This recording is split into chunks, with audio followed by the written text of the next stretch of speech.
Good morning students. हम बात कर रहे थे मानव के रक्त परिसंचरण तंत्र के बारे में, और मानव के रक्त परिसंचरण तंत्र के आज के भाग में हम बात करेंगे रक्त का थक्का जमना या रुधिर का स्कंदन। पहले हम बात करें कि थक्का क्या होता है। जब कभी हमें चोट लगती है या हमारी रुधिर वाहिनियां क्षतिग्रस्त हो जाती हैं तो वहां से रुधिर का स्राव होने लगता है, लेकिन कुछ समय बाद आप देखते हैं कि यह स्राव बंद हो जाता है। इसके बंद होने का कारण ही रुधिर का थक्का बनना है, जिसमें रुधिर के अवयव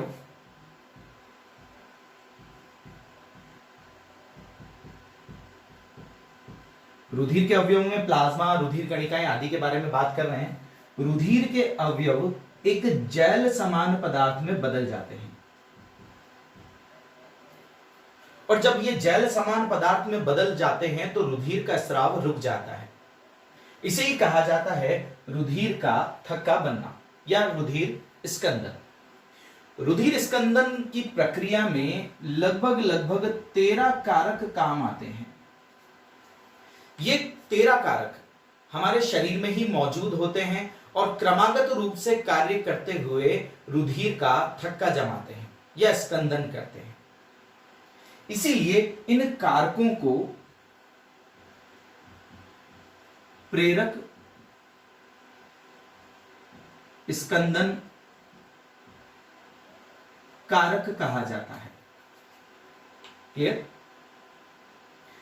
ये प्रेरक स्कंदन कारक जब भी हमें चोट लगती है तो सक्रिय हो जाते हैं। कहने का मतलब पहले ये हमारे शरीर में निष्क्रिय रूप से मौजूद होते हैं। क्लियर?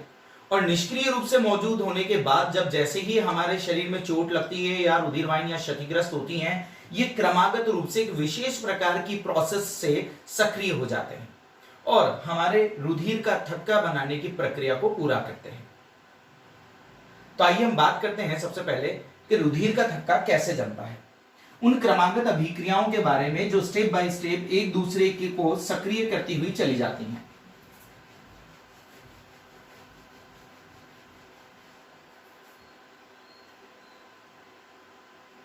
रुधिर स्कंदन की जो सबसे पहली प्रक्रिया है, यह सबसे पहला चरण है, वो सबसे पहला चरण है प्रोथ्रोम्बिन को सक्रिय करने वाले कारक का निर्माण। प्रोथ्रोम्बिन हमारे शरीर में पहले से मौजूद होता है और यह बाद में सक्रिय होकर थ्रोम्बिन में बदल जाता है। तो सबसे पहला काम होता है थ्रोम्बिन का निर्माण या प्रोथ्रोम्बिन का सक्रियण करना। इसके बाद जो दूसरा पद है, वो दूसरा पद है प्रोथ्रोम्बिन को थ्रोम्बिन में परिवर्तित करना। सबसे पहले सक्रिय करने वाले कारक का निर्माण होना। जब वो कारक निर्मित हो जाता है तो वो इस प्रोथ्रोम्बिन को थ्रोम्बिन में बदल देता है। क्लियर? जो तीसरी और अंतिम प्रोसेस है वो है फाइब्रिनोजन का फाइब्रिन में परिवर्तित होना। फाइब्रिनोजन एक घुलनशील घटक है जो हमारे रुधिर में पाया जाता है। उसको फाइब्रिन जो अघुलनशील घटक है, जो थक्का बनाने के लिए अत्यंत आवश्यक है, उसके निर्माण को किस प्रकार से प्रेरित किया जाता है वो तीसरे चरण में हम बात करेंगे। क्लियर? और जब जैसे ही फाइब्रिन का निर्माण हो जाता है वैसे ही थक्का बन जाता है, माने कि थक्का निर्माण। यह है हमारा तीसरा चरण। सबसे पहले हम बात कर लेते हैं हमारे पहले चरण के बारे में, जो था प्रोथ्रोम्बिन सक्रियक भी कह सकते हैं इसे, या प्रोथ्रोम्बिन को सक्रिय करने वाला कारक, उसका निर्माण होना। शॉर्ट में बात करें तो प्रोथ्रोम्बिन सक्रियक का निर्माण होना। तो प्रोथ्रोम्बिन सक्रियक का निर्माण कैसे होता है, सबसे पहले चरण में हम बात करते हैं। तो जैसे ही हमारे शरीर में किसी प्रकार से चोट लगती है तो हमारे रुधिर में प्लेटलेट्स होती हैं या पट्टिकाणु होते हैं। वो पट्टिकाणु टूटता है, ठीक है? और ये किससे टूटते हैं? जैसे ही क्षतिग्रस्त होती है, हमारा शरीर के आंतरिक ऊतक हवा के संपर्क में आते हैं तो वायु के माध्यम से या वायु की वजह से ये पट्टिकाणु वायु के संपर्क में आते ही टूटते हैं। और एक और घटना, ऊतक का क्षतिग्रस्त होना। जैसे ही ऊतक क्षतिग्रस्त होते हैं या पट्टिकाणु वायु के संपर्क में आकर टूटती हैं, ये दोनों ही एक विशेष प्रकार के पदार्थ को या कारक को उत्सर्जित करते हैं जिसे कहा जाता है थ्रोम्बोप्लास्टिन।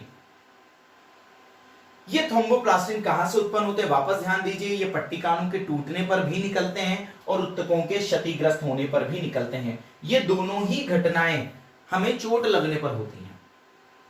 क्लियर? तो चोट लगने पर यूं कह सकते हैं थ्रोम्बोप्लास्टिन का निर्माण होता है। क्लियर? हम अभी पहले पद के बारे में बात कर रहे हैं। तो जैसे ही थ्रोम्बोप्लास्टिन का निर्माण होता है, यह थ्रोम्बोप्लास्टिन स्कंदन कारक 7, यहां नाम नहीं दिया गया, हम बस शॉर्ट में बात करेंगे, स्कंदन कारक 7 और स्कंदन कारक 10, इन दोनों कारकों से मिलता है। कौन मिलता है? थ्रोम्बोप्लास्टिन अपने आगे की प्रक्रियाओं में रक्त में ही मौजूद कारक 7 और कारक 10 के साथ क्रिया करता है और इस क्रिया में कैल्शियम आयन भी भाग लेते हैं। तो थ्रोम्बोप्लास्टिन, कारक 7, कारक 10 और कैल्शियम आयन, ये तीनों मिलकर, चारों मिलकर सॉरी, थ्रोम्बोप्लास्टिन, स्कंदन कारक 7, स्कंदन कारक 10 और कैल्शियम आयन मिलकर एक संकुल या जटिल बनाते हैं और वही जटिल आगे चलकर प्रोथ्रोम्बिन को सक्रिय करता है। इसीलिए इसे हम कहते हैं प्रोथ्रोम्बिन सक्रियक। ध्यान दीजिएगा, सबसे पहला कार्य यहां पर पूरा होता है या सबसे पहला चरण यहां पूरा होता है, माने कि प्रोथ्रोम्बिन सक्रियक का निर्माण। और ये प्रोथ्रोम्बिन सक्रियक का निर्माण होता है थ्रोम्बोप्लास्टिन, कारक 7, कारक 10 और कैल्शियम आयन के संकुलन से या आपस में मिलने से। जो भी कारक बनता है वो कारक क्या कहलाता है? प्रोथ्रोम्बिन सक्रियक। क्यों कहेंगे प्रोथ्रोम्बिन सक्रियक? यहां बताने की जरूरत नहीं है, क्योंकि ये प्रोथ्रोम्बिन को सक्रिय करता है। क्लियर? अब आगे का चरण, दूसरा पद, वो है प्रोथ्रोम्बिन को थ्रोम्बिन में बदलना। ये सीधा सा चरण है। प्रोथ्रोम्बिन जो होता है वो हमारे शरीर में पहले से मौजूद होता है और इसका निर्माण किसके द्वारा होता है? यकृत के द्वारा होता है। तो यकृत के द्वारा बनने वाला प्रोथ्रोम्बिन हमारे रक्त में मौजूद होता है और किस अवस्था में मौजूद होता है? निष्क्रिय अवस्था में। और इसको सक्रिय करने का काम करता है कौन? प्रोथ्रोम्बिन सक्रियक। ये प्रोथ्रोम्बिन सक्रियक आपकी किताब में नहीं है, लेकिन फिर भी ध्यान रखिएगा, कैल्शियम आयन से फिर संयोग करता है और प्रोथ्रोम्बिन सक्रियक कैल्शियम आयन की उपस्थिति में प्रोथ्रोम्बिन निष्क्रिय को बदल देता है प्रोथ्रोम्बिन सक्रिय में। और यहां पर हमारा दूसरा पद कंप्लीट होता है, माने कि प्रोथ्रोम्बिन निष्क्रिय को थ्रोम्बिन सक्रिय में बदलना या प्रोथ्रोम्बिन से थ्रोम्बिन का निर्माण। क्लियर? तो पहला पद था प्रोथ्रोम्बिन सक्रिय का निर्माण, दूसरा पद था हमारा थ्रोम्बिन का निर्माण। क्लियर? अब बात कर लेते हैं तीसरे पद के बारे में। और तीसरे पद में क्या होता है? ये थ्रोम्बिन जो कारक बना है, ये हमारे शरीर में मौजूद घुलनशील फाइब्रिनोजन प्रोटीन, हमारे रक्त में मौजूद होते हैं फाइब्रिनोजन प्रोटीन, घुलनशील अवस्था में मौजूद होते हैं। जैसे ही ये कारक बनता है, कौन सा कारक? थ्रोम्बिन कारक बनता है। ये थ्रोम्बिन कारक फाइब्रिनोजन को अघुलनशील घटक में बदल देते हैं या अघुलनशील कारक में बदल देते हैं, जिसे कहा जाता है फाइब्रिन एकलक या फाइब्रिन प्रोटीन। ठीक है? और ये अघुलनशील होता है, लंबे धागे के समान होता है, या हम कह सकते हैं प्रोटीनी धागे होते हैं। ये प्रोटीनी धागे घाव वाली जगह पर जाल समान संरचना बुन लेते हैं।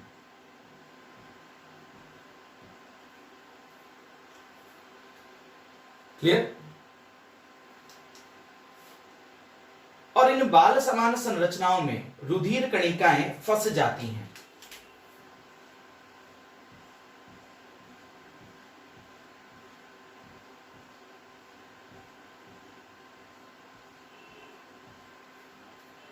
ठीक है? और रक्त का बहना रुक जाता है। फाइब्रिन तंतु जल के साथ और रुधिर कणिकाएं आपस में मिलकर क्या बना लेती हैं? थक्का। इस प्रकार से फाइब्रिन तंतु और रुधिर कणिकाएं क्या बना लेती हैं? थक्का बना लेती हैं और रुधिर बहने से रुक जाता है। यह प्रक्रिया लगभग 6 से 10 मिनट में पूरी होती है।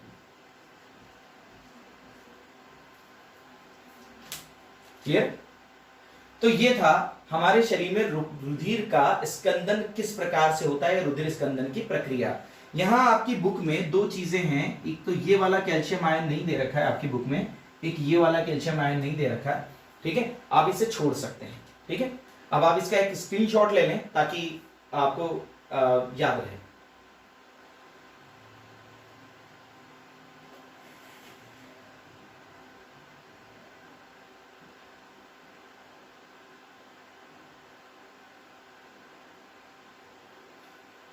क्लियर? रुधिर का थक्का बनने के बाद रुधिर से उसका तरल पदार्थ अलग हो जाता है और उस तरल पदार्थ को क्या कहा जाता है? सीरम कहा जाता है, ठीक है।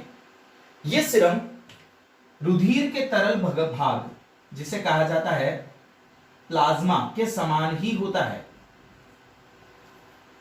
बस उसमें फाइब्रिन नहीं होते, या यूं कहें कि फाइब्रिनोजेंस नहीं होते, क्योंकि वो थक्का निर्माण में भाग ले लेते हैं।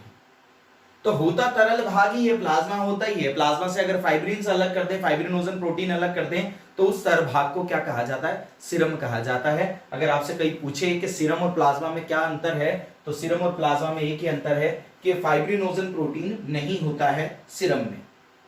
क्लियर? रुधिर स्कंदन के बाद हमारा अगला टॉपिक है रुधिर वाहिनियां।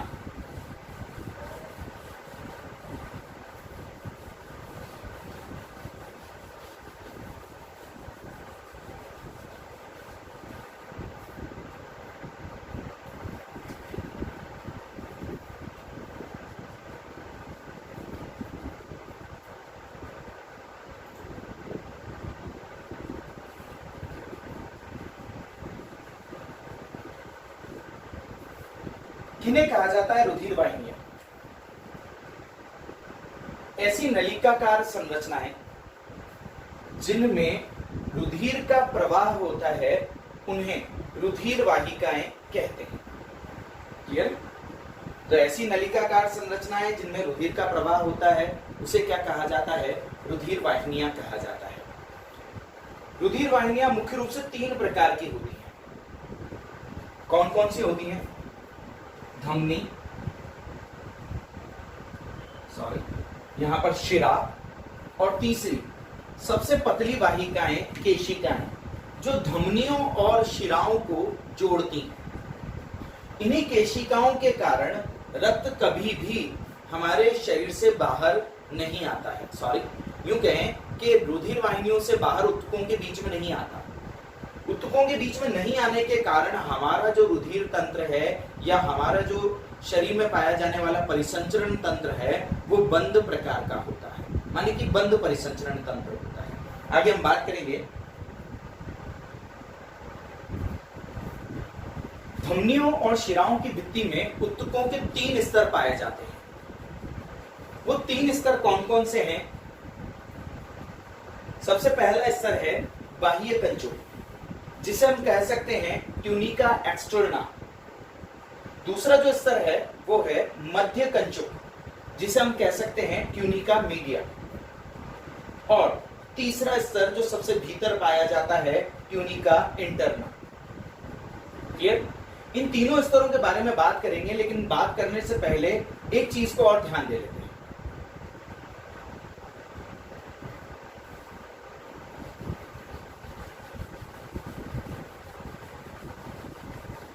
हम इसको पहले भी बात कर चुके हैं, लेकिन एक बार और जब यहाँ टॉपिक शिरा वाहिनियों के बारे में आया है तो एक बार फिर बात कर लेते हैं। जो हृदय होता है,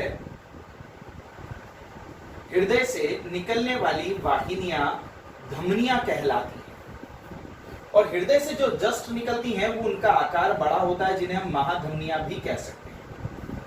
ये महाधमनियां हमारे शरीर के विभिन्न भागों में विभाजित हो जाती हैं, विभिन्न भागों में चली जाती हैं, छोटे छोटे आकार बदलकर, जिन्हें हम कहते हैं धमनियां।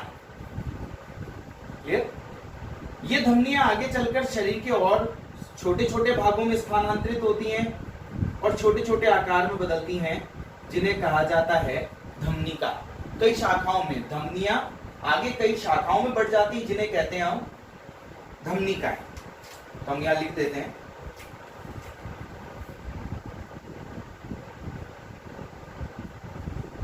महाधमनी कई छोटी छोटी शाखाओं में बदलती हैं जिन्हें कहा जाता है धमनियां, या यूं कह सकते हैं धमनी। और धमनियां कई छोटी छोटी शाखाओं में बदलती हैं जिन्हें कहा जाता है धमनिकाएं। ये धमनिकाएं आगे चलकर और कई छोटी छोटी शाखाओं में विभक्त हो जाती हैं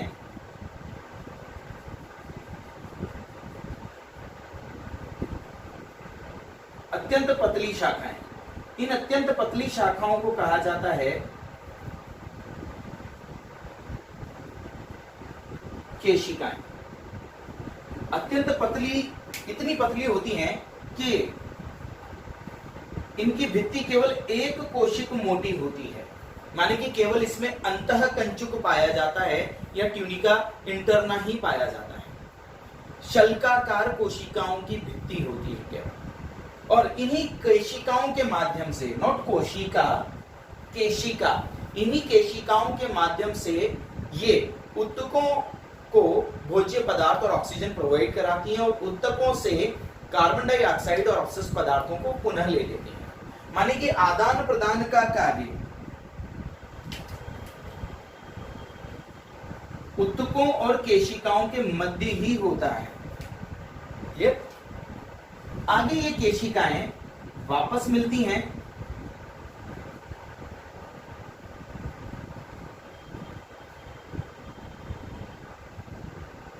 और वापस मिलकर बड़ी रुधिर वाहिनियां बनाती हैं। इन बड़ी रुधिर वाहिनियों को कहा जाता है शिरिकाएं। अलग अलग स्थानों से आने वाली शिरिकाएं आपस में मिलती हैं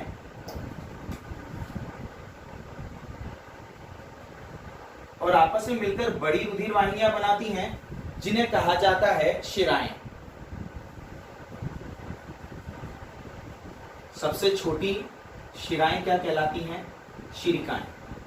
उनसे बड़ी कहलाती हैं शिरा। और अलग अलग स्थानों से आने वाली शिराएं आपस में मिलकर बड़ी शिराएं बनाती हैं जो हृदय में जाकर खुलती हैं। इन्हें कहा जाता है महाशिरा।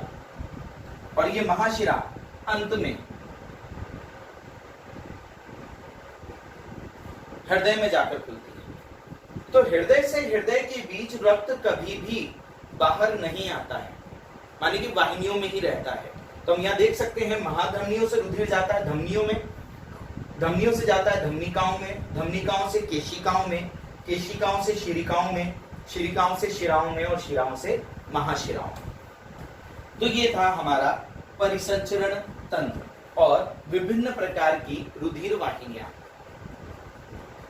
अब इन रुधिर वाहिनियों की आंतरिक संरचना के बारे में बात कर लेते हैं।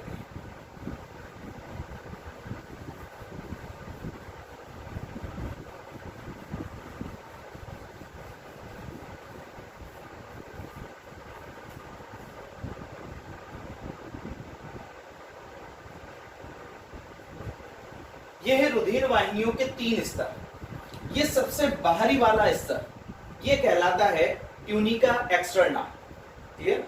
और ये ट्यूनिका एक्सटर्ना अप्रत्यास्थ कोलेजन तंतुओं से बना होता है।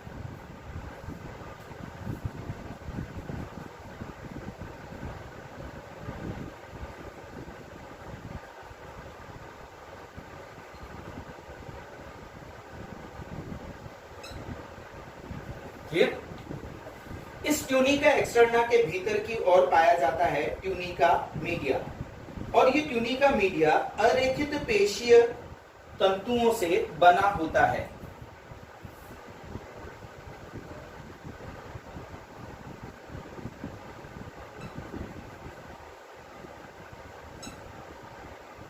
ठीक है? और ये अरेखित पेशीय तंतु वर्तुल रूप से व्यवस्थित होते हैं। ठीक है?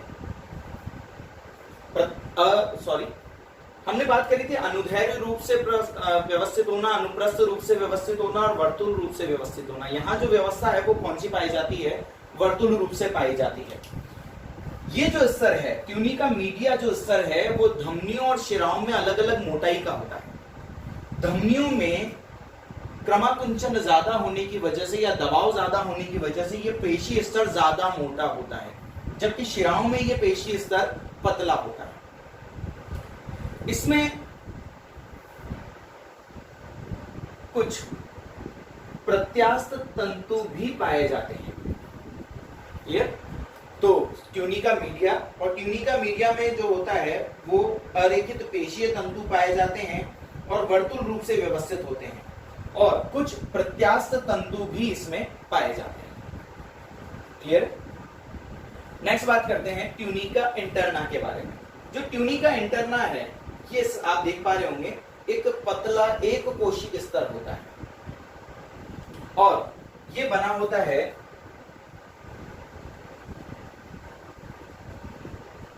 शल्काकार उपकला। ये शल्काकार उपकला की वजह से जो आंतरिक स्तर होता है वो कांच की तरह चिकना होता है। ठीक है, उपमा दी गई है कांच की तरह ये चिकना होता है। क्लियर? तो ये बात ध्यान रखिएगा, ट्यूनिका एक्सटर्ना कोलेजन तंतुओं की बनी होती है, अप्रत्यास्थ कोलेजन तंतु की बनी होती है। ट्यूनिका मीडिया पेशी स्तर है, अरेखित पेशियों का बना हुआ होता है, माने कि इन पर ऐच्छिक नियंत्रण नहीं होता है और ये वर्तुल रूप से व्यवस्थित होती है। कुछ मात्रा में इनमें प्रत्यास्थ तंतु भी पाए जाते हैं। धमनियों में ये स्तर मोटा होता है क्योंकि रुधिर ज्यादा दबाव से वहां बहता है, जबकि शिराओं में ये स्तर पतला होता है। क्लियर?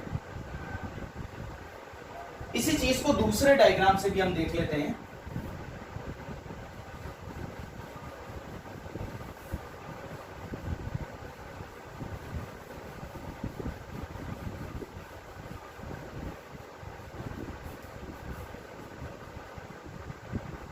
यहां और अच्छी तरह से इसको देख लिए हैं। सबसे जो बाहरी स्तर है वो है ट्यूनिका एक्सटर्ना। ठीक है, या एक्सटर्नल, ये ट्यूनिका एक्सटर्ना है। ट्यूनिका एक्सटर्ना के बाद में यहां पर पाया जाता है ट्यूनिका मीडिया, और ट्यूनिका मीडिया के बाहर सबसे पहले अंदर की तरफ आपको ये कोशिकाएं दिख रही हैं, शल्काकार कोशिकाएं, ये है ट्यूनिका इंटरना। यहां ब्लू कलर की दो लाइनें आप देख पा रहे होंगे। ठीक, ये दो स्तरों के बीच में पाए जाने वाली इलास्टिन मेम्ब्रेन है या प्रत्यास्थ परत है। ठीक है, जो ट्यूनिका एक्सटर्ना और ट्यूनिका मीडिया के बीच में भी पाई जाती है और ट्यूनिका मीडिया और ट्यूनिका इंटरना के बीच में भी पाई जाती है। ये आपके सिलेबस में नहीं है, ज्यादा आपको इसमें ध्यान नहीं देना। ठीक है,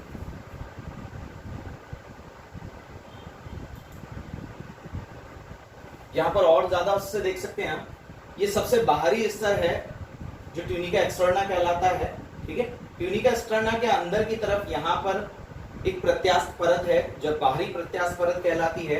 ये पेशी स्तर है, पेशी स्तर के भीतर की ओर आंतरिक प्रत्यास्थ परत है और आंतरिक प्रत्यास्थ परत के अंदर एक कोशिक मोटी परत है जो किसकी पाई जाती है, शल्काकार उपकला की पाई जाती है, और ये बीच में गुहा।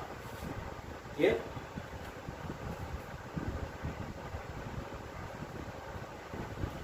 हमने जो डायग्राम वहां बनाया था पहले, जब मार्कर से हमने बनाया था, ड्रॉ किया था, तब यहाँ पर जो बड़ी रुधिर वाहिनियां हैं जिन्हें हमने कहा था आर्टरी या धमनियां छोटी छोटी वाहिकाओं में बदली थी जिन्हें हमने कहा था धमनिकाएं। ठीक है, आर्ट्रियोल्स। ये आर्ट्रियोल्स कई छोटी छोटी शाखाओं में विभक्त हो जाता है जिन्हें कहते हैं कैपिलरीज या केशिकाएं। ये कैपिलरीज आपस में मिलकर क्या बनाती है, वैन्यूल बनाती है जिसे हम कहते हैं शिरिकाएं, और शिरिकाएं आपस में मिलकर बनाती हैं मोटी वाहिकाएं जिन्हें कहा जाता है शिराएं, और ये शिराएं फिर आपस में मिलकर बनाती हैं महाशिराएं। तो इस प्रकार से विभाजन होता है और रक्त एक वाहिनी से दूसरी वाहिनी से तक होता हुआ शरीर के विभिन्न अंगों से होता हुआ पुनः हृदय में पहुंच जाता है। क्लियर? इस तरह से धमनियों से रुधिर का प्रवाह होता है। ये धमनियों से धमनिकाएं, धमनिकाओं से केशिकाएं, केशिकाओं से शिरिकाएं, और शिरिकाओं से शिराओं में।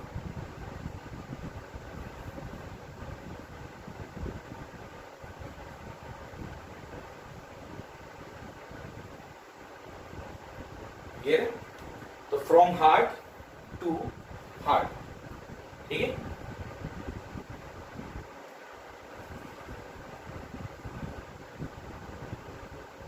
चलिए नेक्स्ट बात कर लेते हैं हम धमनियों और शिराओं के बारे में। केशिकाओं के बारे में भी यहाँ एक बार और देख लेते हैं। जो केशिकाओं की भित्ति होती है वो केवल एक शल्काकार स्तर की मोटी हुई होती है, ठीक है, और ये ऑक्सीजनित रुधिर लेकर आती हैं। आप यहाँ देख पा रहे हैं रेड, ये रेड ऑक्सीजनित रुधिर को प्रदर्शित कर रहा है, और ये ब्लू कलर अनाक्सीकृत रुधिर को या कार्बन डाइऑक्साइड जो युक्त ब्लड है उसको प्रदर्शित कर रहा है, ठीक है। ऑक्सीजनित रुधिर ऑक्सीजन सप्लाई करता है, न्यूट्रिशन सप्लाई करता है कोशिकाओं को, टू बॉडी सेल्स को, ठीक है। और ये कहां से आता है? धमनियों से आता है। धमनियों से केशिकाओं में आता है, और केशिकाओं से कहां चला जाता है? शिराओं में। और जाने से पहले ये शरीर की कोशिकाओं से कार्बन डाइऑक्साइड और वेस्ट मटेरियल को लेकर जाता है। क्लियर?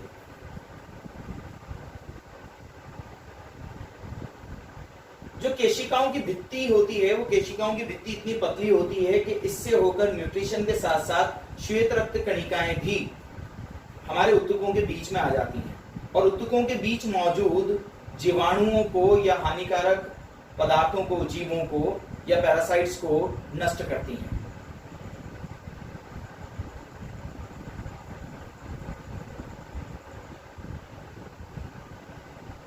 क्लियर?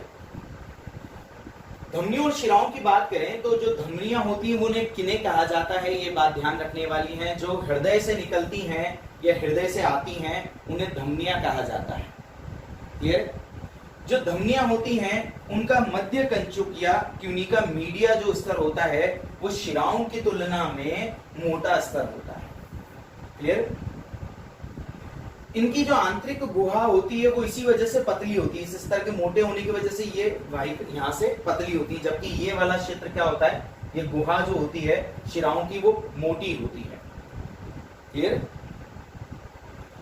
शिराओं और धमनियों को हम उनके कंपैरेटिव चार्ट से पढ़ सकते हैं। अगर हमसे धमनी के बारे में पूछे तो हम पूरी धमनी की बात कर सकते हैं, शिराओं के बारे में पूछे तो शिराओं के बारे में बात कर सकते हैं, और कंपैरेटिव पूछे तो कंपैरेटिव कर सकते हैं। तो धमनियों और शिराओं को अलग अलग पढ़ने की जगह हम कंपैरेटिव पढ़ लेते हैं। सबसे पहली बात, रुधिर की गति के बारे में बात करते हैं। तो रुधिर की गति धमनियों में हृदय से अंगों की ओर होती है, माने कि हृदय से निकलता है और अंगों की ओर जाता है, जबकि शिराओं में ब्लड कहां से कहां की ओर बहता है, अंगों से हृदय की ओर। क्लियर? बात करें दीवार, तो इसकी दीवार जो होती है वो मोटी होती है, जबकि शिराओं की दीवार जो होती है वो पतली होती है। मध्यभित्ति माने कि ट्यूनिका मीडिया की बात करें धमनियों में, तो ट्यूनिका मीडिया अत्यधिक मोटी पेशी व लचीला स्तर होता है, ठीक है, जबकि शिराओं में यह स्तर कैसा होता है, पतला होता है और दृढ़ तंतु युक्त होता है, माने कि लोचदार होता है। आंतरिक गुहा की बात करें धमनियों में, तो आंतरिक गुहाएं सक्रिय होती हैं, जबकि शिराओं की आंतरिक गुहाएं अभी हमने डायग्राम में देखा था कैसी होती हैं, चौड़ी होती हैं। ठीक है, आंतरिक गुहा पतली होती है और आंतरिक गुहा चौड़ी होती है। मध्य कंचुक मोटा होता है, मध्य कंचुक पतला होता है। पूरी भित्ति पतली होती है, पूरी भित्ति मोटी होती है। हृदय से रक्त को अंगों तक ले जाती है और ये अंगों से रक्त को हृदय तक ले जाती है। क्लियर? तो ये चार अंतर हैं धमनियों और शिराओं में। पांचवा अंतर बात करते हैं, चूंकि धमनियां हृदय से आ रही होती हैं इसलिए उनमें रुधिर दाब अधिक होता है, जबकि शिराओं में क्या होता है, कम होता है। बात करें किसकी स्थिति के बारे में, तो धमनियां जो होती हैं वो हमारी गहराई में होती है, जबकि शिराएं जो हमारी त्वचा पर हमें वाहिनियां दिखाई देती हैं वो माने कि ऊपरी सतह पर कौन होती हैं, शिराएं होती हैं। ये दीवार के बारे में हम पहले बात कर चुके हैं, मोटी होती है, रंग गुलाबी या चटक लाल होता है और इनका गहरे लाल व नीले बैंगनी रंग से ही दिखाई देती है। तो हम 6 अंतर तो बात कर सकते हैं। पहला, रुधिर की गति, दीवार, मध्य भित्ति, आंतरिक गुहा, रुधिर दाब और स्थिति। एक और अंतर के बारे में बात करते हैं, कपाटों के बारे में। क्योंकि धमनियों में रुधिर अत्यधिक दाब से बहता है इसलिए एक ही दिशा में वो चला जाता है, उसके वापस लौटने की संभावना नहीं होती, इसलिए धमनियों में कपाट नहीं पाए जाते हैं। जबकि शिराओं में कपाट पाए जाते हैं, क्योंकि शिराओं में रुधिर धीरे दाब से बहता है, वो पीछे लौट सकने की उसमें क्षमता होती है, ठीक है, या पीछे की तरफ लौट सकता है, इसलिए पीछे की तरफ न लौटे इसलिए शिराओं में एक दिशीय कपाट होते हैं। जब रक्त ऊपर से आता है तो ये कपाट खुल जाते हैं, लेकिन जब ये नीचे से ऊपर की ओर वापस जाने लगता है तो ये कपाट इस तरह से बंद हो जाते हैं। क्लियर? ऊपर से नीचे आया तो ये खुल जाते हैं, नहीं तो ये बंद हो जाते हैं। क्लियर? तो इस प्रकार से शिराओं में एक दिशीय कपाट पाए जाते हैं, धमनियों में नहीं पाए जाते हैं। धमनियों में दो ही स्थानों पर एक दिशीय कपाट मिलते हैं, वो है निलय से निकलने वाली महाधमनी और फुफ्फुस महाधमनी। ठीक है? महाधमनी और फुफ्फुस महाधमनी वाले क्षेत्रों में यहां पर अर्धचंद्राकार कपाट पाए जाते हैं। धमनियों में एक ही स्थान पर कपाट पाए जाते हैं, वो है हृदय से निकलते वक्त महाधमनी और फुफ्फुस महाधमनी की ओर। आगे हम इसके बारे में डिटेल बात कर लेंगे। क्लियर?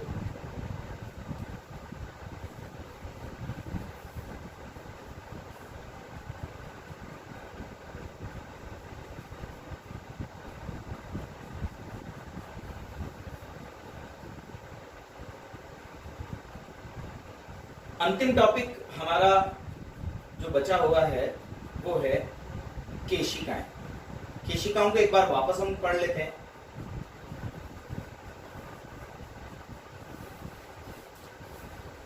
हमने धमनियों, शिराओं, धमनिकाओं, शिरिकाओं आदि को हमने कंपैरेटिव चार्ट से कंप्लीट कर लिया है।